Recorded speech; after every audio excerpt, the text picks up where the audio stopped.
we're really in crisis mode right now. What's happening? So the NYACC closed its doors to cat intake on Wednesday, Right. and we were already in crisis mode in cat rescue, but now it's like on another level.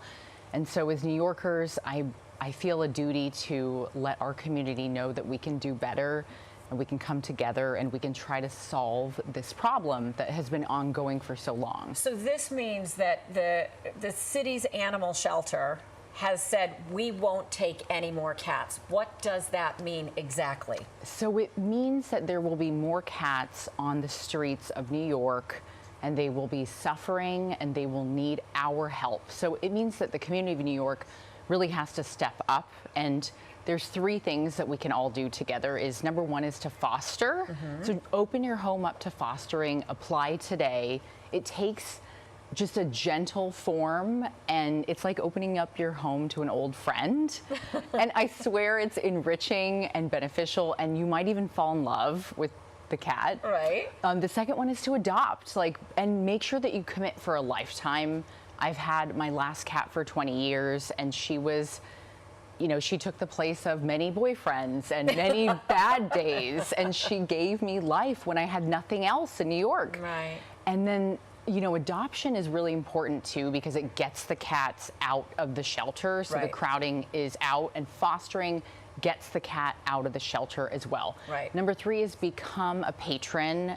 Donate as much as you can to as many local charities in New York. So because NYACC is full, they work with Little Wanderers NYC, Best Friends Animal Society, North Shore.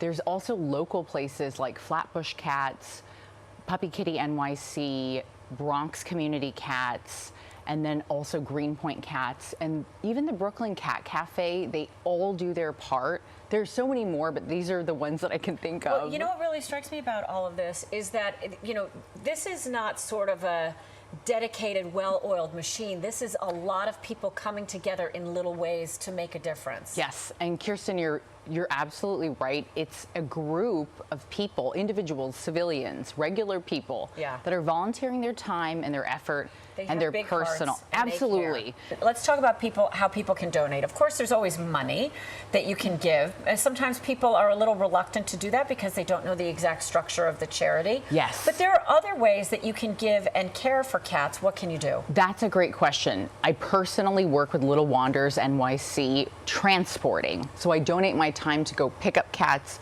and drop them off. You can grab a car, a zip car, a Lyft, an Uber, the bus, the subway, just get an extra carrier.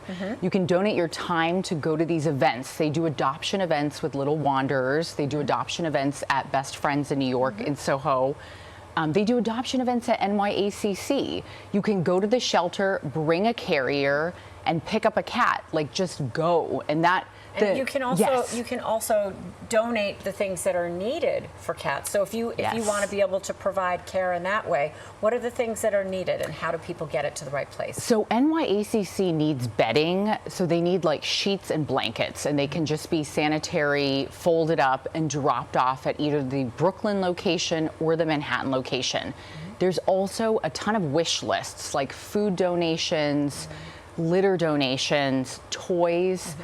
These are items that every charity that we mentioned will need on top of a donation. If it's $5, $10 monthly, or if you're related to a big brand or corporation and you can become a monthly patron, that is something that they need, just a small amount every month to make this work between all the volunteers. And it's hard to see them personally strained at this point. Right. Why do we have this problem right now? What's going on? Okay, so as we spoke earlier, the pandemic was a time where we wanted the love of animals, and we cleared the shelters, and we did a great job. But now we're seeing the after effects of that almost boomerang effect, where people said, I want to go on vacation now, and I can't care for this animal, and I don't know how to handle it, and they abandon them. Correct. And please don't put them on the street.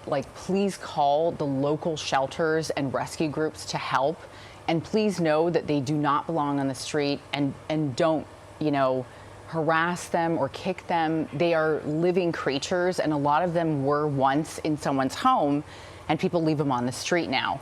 So the key is that now we have to do a job as New Yorkers, and we can do better. The way we treat our pets and our animals and our strays is really a reflection on who we are as humans in a society. I mean, I can't tell you how many we've already lost. They will be euthanized, they will be hit by cars, they will end their lives in suffering.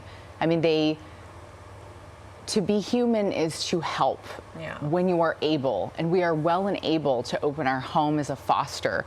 And I ask everyone, if you have never adopted and you've thought about it, that this is your chance to do it.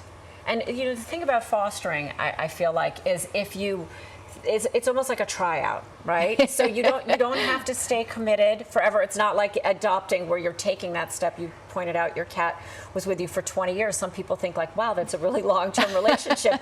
But I could foster, I know what my calendar is. I could foster a cat for 2 or 3 months. Let me try that first and see how it goes. Absolutely. And it's also like a really cool way to enrich your life, to learn, to feel love, to give a small being love that maybe was on the street. And if you think about it, a lot of these rescue groups that are overexhausted already, Little Wonders has 300 cats in foster homes right now. They need more help because they are foster based. Mm-hmm. So a lot of these places don't have a flagship in the city.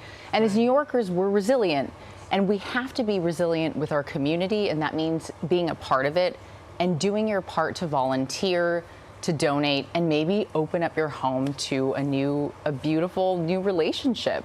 Well, thank you for coming in, Candace. I appreciate it. This is good. Hopefully we'll change some lives. Thank you, Kirsten. Yeah.